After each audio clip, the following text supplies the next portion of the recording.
வந்து பார்த்தீங்கன்னா கோழியோடைய அந்த லிவர் மட்டும் கொஞ்சம் கம்மியாக தான் வாங்கினேன். அது ஒரு 2-3 பீஸ் தான். இப்போ வந்து பார்த்தீங்கன்னா நம்ம இதை அப்படியே வந்து சேர்த்துக்கலாம்.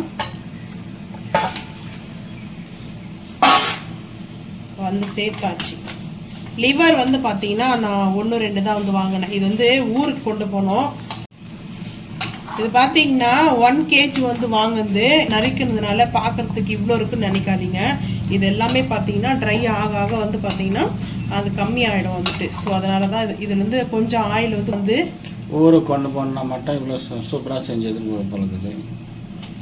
எப்போ உங்களுக்கு செஞ்சு நான் கொடுக்குறது சாப்பிட்றதுக்கு பார்த்தீங்களா? நல்லா தான் இருந்துச்சு, அருமையாக தான் இருந்துச்சு. நீங்க இதெல்லாம் சாப்பிட்டதே கிடையாது. அதான் உடம்பு சரியில்லை கூட இப்போ மெல்ல கட்டி செஞ்சுட்டு இருக்கேன். உடம்பு அப்படி சொல்லுங்க, அது சொல்லுங்க, ஒத்துக்கிறேன் நான் ஒன்னா. இப்போ வந்து பார்த்தீங்கன்னா ரம்பா வந்து போட்டாச்சு, ஹை ஃப்ளேம் பண்ணிக்கோ. ஸோ இப்போ வந்து பார்த்தீங்கன்னா இஞ்சி பூண்டு பேஸ்ட்டு இதுக்கு வந்து கொஞ்சம் கூட தான் இருக்கணும். இஞ்சி பூண்டு பேஸ்ட் வந்து பார்த்தீங்கன்னா ஒரு 1.5 ஸ்பூன் வந்து நான் சேர்த்துக்கிறேன். ஏன்னா இது 1 கிலோ வந்து பார்த்தீங்கன்னா நான் உடம்பு சரியில்லை, ஒரு 3-4 days ஆச்சு. அதனால தான் சொல்லிட்டு இருக்கீங்களா? டைம் கூட சரியாக சாப்பிட்றது இல்லை. இப்போ வந்து பார்த்தீங்கன்னா இந்த மசாலா, பிரியாணி மசாலா வந்து பார்த்தீங்கன்னா ஒரு 2 ஸ்பூன் எடுத்திருக்கேன். அதுக்கப்புறம் வந்து பார்த்தீங்கன்னா மிளகாய் தூள். இது வந்து பார்த்தீங்கன்னா பேச்சுலர் கூட வந்து பார்த்தீங்கன்னா நீங்கள் செஞ்சு சாப்பிட்லாம், ரொம்ப சூப்பராக இருக்கும். ஒரு ஸ்பூனுக்கு வந்து பார்த்தீங்கன்னா நான் வந்து மிளகாய் தூள் எடுத்திருக்கேன். ஏன்னா 1 கிலோ இல்லைங்களா, அதனால அது கரெக்டாக இருக்கும்.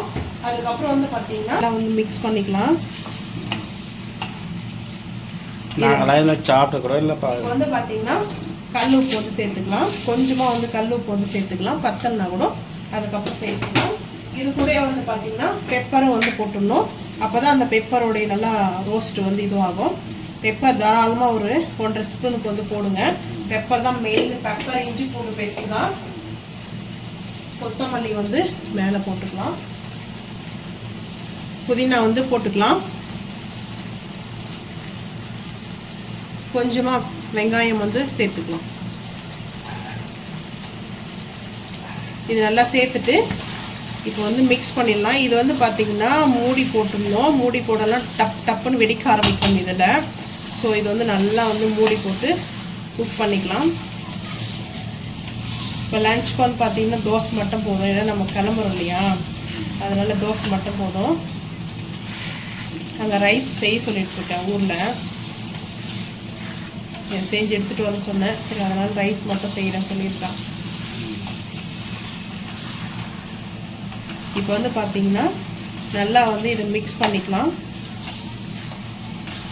இப்போ இது வந்து பார்த்தீங்கன்னா நல்லா வந்து தண்ணி மாதிரி வந்துருக்கு. நம்ம தண்ணி ஊற்றலை, நீங்களே பார்த்துருப்பீங்க. எப்படியே இது பண்ணிங்கன்னா இது நல்லா வந்து சிம்மில் வச்சு நல்லா இது வந்து ரோஸ்ட் ஆகிற வரைக்கும் வெயிட் பண்ணணும்.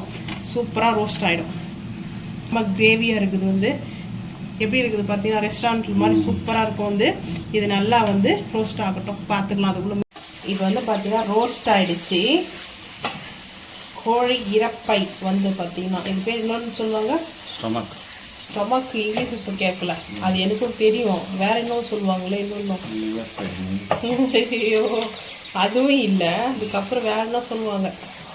சரி பாருங்க, என்ன பேருன்றது நீங்களே சொல்லுங்க. நம்மள ஒரு பேர் வச்சுப்போம். அதுக்கப்புறம் ஃபைனலாக கொத்தமல்லி, புதினா வந்து சேர்த்தாச்சு. ரொம்ப சூப்பராக இருக்குது. இது வந்து பெப்பரு, நம்மளுடைய கரம் மசாலா வந்து நிறைய ஆட் பண்ணிக்கிறோம். இப்போ வந்து பார்த்தீங்கன்னா ஃபைனலாக அடுப்பு வந்து ஆஃப் பண்ண போகிறோம். ஆஃப் பண்ணிவிட்டு மூடி போட்டு மூடிடலாம்.